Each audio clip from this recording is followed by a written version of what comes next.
Good evening, everyone. Good evening. It is Thursday. No, it's not. It's Wednesday. Wednesday, July 3rd, 2019. Thursday's tomorrow. Good evening. How are you? I'm Dave Guerra. Thanks for stopping by. It's time for Let's Have a Chat, Walking Leader Wednesday edition, where I read from the good book, The Walking Leader, my book.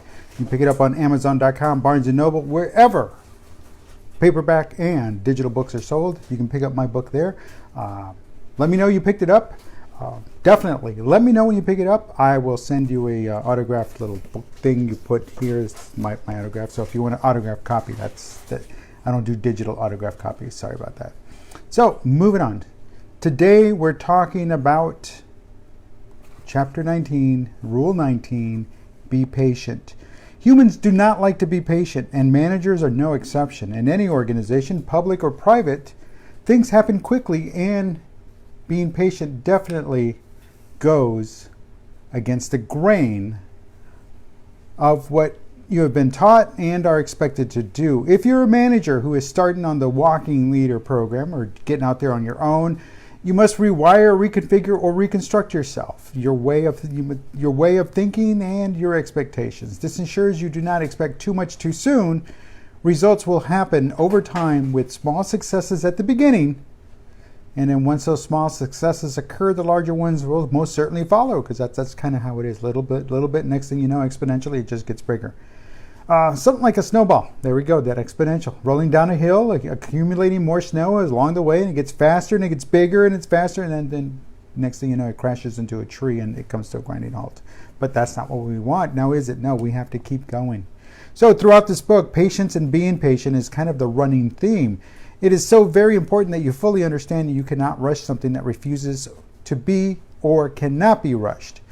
As you undertake this process, understand and know that the walking leader is not only about going the distance or about being in it to win it, but it is about pacing yourself. Always remember that the walking leader was never and never will be a 100-yard dash. It can be best described as more like running a marathon that forces you to pace yourself if you want to finish it. Pacing yourself, being patient. I know people I detest it. But what I detest most about that is that when people just choose to ignore you, when people choose not to answer you after 70-something days of asking the question, and they're going at their own pace, they have their own lives, I get that. But folks, as a manager, as a leader, as someone who focuses on communication, when you can't take just the 15, 20 seconds of your day to respond and write back and just say, I can't do it right now, let's talk next week, there's nothing wrong with that. But when somebody is appointing themselves as a leader, someone who claims to be a leader and yet fails to deliver, at some point the patience runs thin. At some point, enough is enough. At some point, you have to say, hey, look, that's it. Time to cut the cord, cut the ties, time to move on. Because again, if all the people are doing is doing whatever they can to just kind of move at that slow pace, that's fine. They're moving forward. I get that. But when they do it and it's costing time, it's costing effort, energy from other people, other organizations, other individuals, especially those that are following them, it's just taking people for granted. So understand that no matter what, yes, you have to be patient, but ensure that you are able to deliver what needs to be delivered, that the deliverables are there, that what you're being graded on, what you're being tested on, what you're being held accountable for, you can address. So being patient is part of the deal. Being patient is part of what happens. Being a leader of one and you want to be a leader of millions, well, guess what? It's going to take time. But you get one, you get two, you get two, you get four, you get four, you get eight, you get 16, 32, 64, 120. You see where I'm going with that? Exponential growth. But it takes time. Nobody starts off with 1 million followers. No one starts off with 1 million followers. Folks, Sam Walton, founder of Walmart, didn't start off with $1 million. He started off with one store, made that first dollar, and from there exponentially became one of the richest men in the country. Until he passed away, then his family fought over it, and then everybody got a piece of the action. But that's beside the point. What I'm getting at is patience. It does take time. What more is there? What more is there?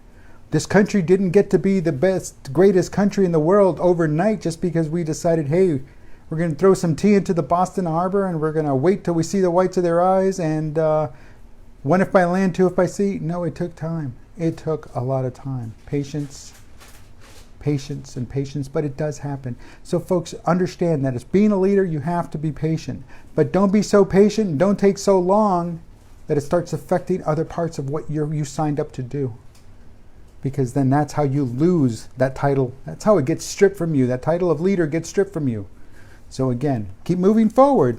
Take your time. Do what you need to do and how you need to do it. But don't take too long. Because other people are on their own agendas. Other people are doing their own thing.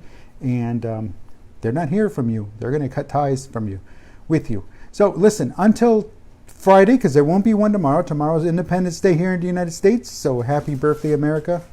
And everybody else that celebrates Happy Independence Day, I will be back on Friday, July 5th. We're going to wrap up this week. So until then, have a good one. Talk to you soon.